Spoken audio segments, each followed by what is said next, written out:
Hello बच्चों, welcome to MS classes. आज के इस वीडियो में हम लोग पढ़ने वाले हैं 10th क्लास फिजिक्स का चैप्टर नंबर 1 होगा और इसमें से हम दो पार्ट बना रखे हैं। यदि आप नहीं देखें जाकर के प्ले लिस्ट में आप देख सकते। तो इस पार्ट में हम लोग पढ़ेंगे समतल दर्पण में प्रतिबिंब का निर्माण कैसे होता है। ये कभी कभी एग्जाम में अक्सर पूछ दिया करता है। आइए सबसे पहले हम लोग समतल दर्पण का एक फोटो बना लेते हैं। तो यहाँ पे आप लिख सकते हैं हेडिंग में समतल दर्पण में प्रतिबिंब का निर्माण।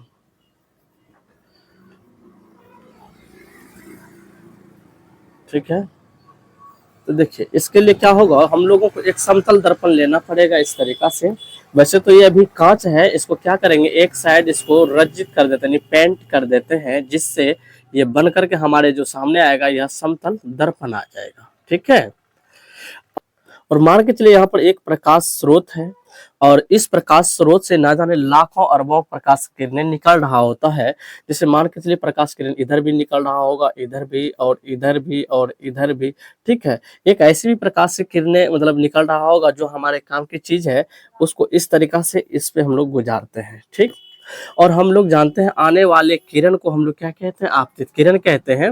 और ये आपतित किरण जो है इस दर्पण की सतह के जिस बिंदु पर टकराता है ना, उसे हम लोग एक नाम दिए थे, उसका नाम था आपतन बिंदु। और इसको हम लोग कहेंगे आपतन बिंदु। इन चीजों को हम पहले ही पढ़ा रखे हैं, यदि आप नहीं देखें तो पहले वाले वीडियो को आप जरूर देखें। और इस आपतन बिंदु पर एक हम क्या करते हैं, लंब डालते हैं। इस तरीका से लंब खींच देंगे, एकदम पूरा सीधा खींचेंगे। आप लोग स्केल और पेंसिल से ड्रॉ कीजिएगा जिससे कि ये सीधा बने। ये अभिलंब हो गया। तो देखिए ये हुआ आपतित किरण। आपतित किरण जो है इस आपतन बिंदु पर, अर्थात कह सकते हैं इस अभिलंब के साथ जितना डिग्री का वो कोण बनाते हुए आता है, यहाँ से परावर्तन होने के बाद उतना ही डिग्री का कोण बनाते हुए ये क्या होता है, ये चला जाता है। ठीक है, और ये जो आपतन बिंदु से लौटी गई किरण होता है उसे हम लोग क्या कहते हैं, परावर्तित किरण कहते हैं। ठीक है, और हमें क्या पढ़ना है, यहाँ पर प्रतिबिंब का निर्माण पढ़ना है। तो सबसे पहले ये देख लेते हैं प्रतिबिंब कहते किसे हैं। देखिए किसी बिंदु स्रोत से आती प्रकाश की किरणें दर्पण से परावर्तन के बाद पर प्रकाश की किरणें एक दूसरे को वास्तव में काटती है या तो उस बिंदु से आती हुई प्रतीत होती है, उसे हम लोग क्या कहते हैं, प्रतिबिंब कहते हैं। प्रतिबिंब के डिफाइन से हमें पता चलता है प्रतिबिंब जो है अब वो दो प्रकार का हो गया। एक ऐसा प्रतिबिंब हुआ जो कि एक दूसरे को वास्तव में कट कर रहा है, उसका एक नाम अलग दिया गया है। और एक प्रतिबिंब ऐसा हुआ कि उस बिंदु से आती हुई प्रतीत हो रही है प्रकाश की किरणें, उसका एक नाम अलग दिया गया है। तो प्रतिबिंब जो है टोटल वो दो प्रकार का हो गया। ठीक है, प्रतिबिंब को हम लोग दो प्रकार से समझेंगे। एक हो जाता है वास्तविक प्रतिबिंब और दूसरा हो जाता है काल्पनिक प्रतिबिंब।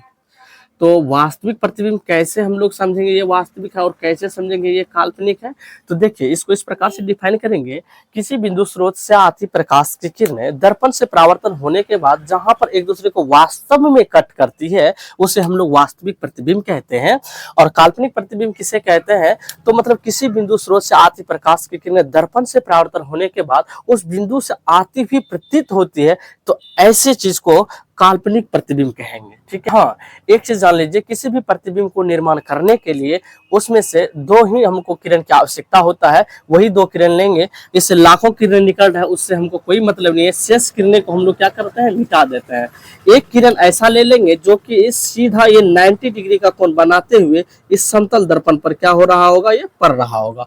और आप लोगों को अच्छी तरीका से पता है यदि कोई प्रकाश की किरण मतलब 90 डिग्री का कोण बनाते हुए यदि आता है समतल दर्पण से या किसी भी दर्पण से टकराता है, टकराने के बाद पुनः मतलब वहां से उसी पथ पे क्या हो जाता है, वो वापस लौट जाता है। जैसे यहाँ पर समझिए थोड़ा सा, मान के चलिए यहाँ पर यह एक समतल दर्पण है। ठीक है, यहाँ पे हम लोग क्या करेंगे, यहाँ से प्रकाश की किरणें इस तरीके से गुजारेंगे, इस आपतन बिंदु पर हम लोग एक अभिलंब डालेंगे। तो मतलब आपतित किरण अभिलंब के साथ जितना डिग्री का कोण बनाते हुए आता है, तो परावर्तित किरण जो होता है उतना ही डिग्री का कोण बना करके वो वापस चला जाता है। अब दूसरी किरण हम लोग क्या करेंगे, यहाँ से मतलब थोड़ा सा अभिलंब की ओर लेके जाता है आपतित किरण को इस तरीका से यहाँ पर। अब यहाँ जो होगा, यहाँ से परावर्तन होगा और परावर्तन होने के बाद क्या होगा, ये और ये थोड़ा सा इधर आ जाएगा परावर्तित किरण इस तरीका से।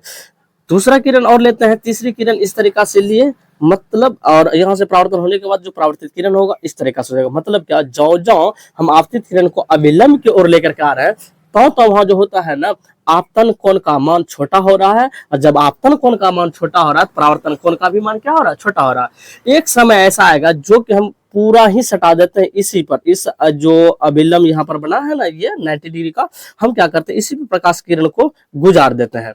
जैसे इस पे गुजारेंगे तो यहाँ जो आपतन कोण का मान होगा वो क्या हो जाएगा, शून्य हो जाएगा। तो यहाँ से परावर्तन कोण का भी मान क्या हो जाएगा, वो शून्य हो जाएगा। तो मतलब क्या, आपतन कोण का जो मान होता है वो क्या हो जाता है, वो शून्य हो जाता है। तो परावर्तन कोण का भी मान क्या हो जाएगा, वो शून्य हो जाएगा, क्योंकि आपतन कोण जो होता है परावर्तन कोण के वो बराबर होता है। तो ठीक उसी प्रकार से यहाँ पर देखिए, यहाँ पर एक 90 डिग्री का वो कोण बनाते हुए प्रकाश की किरण आया था, आपतित किरण, ठीक है, मतलब अभिलंब के जैसा।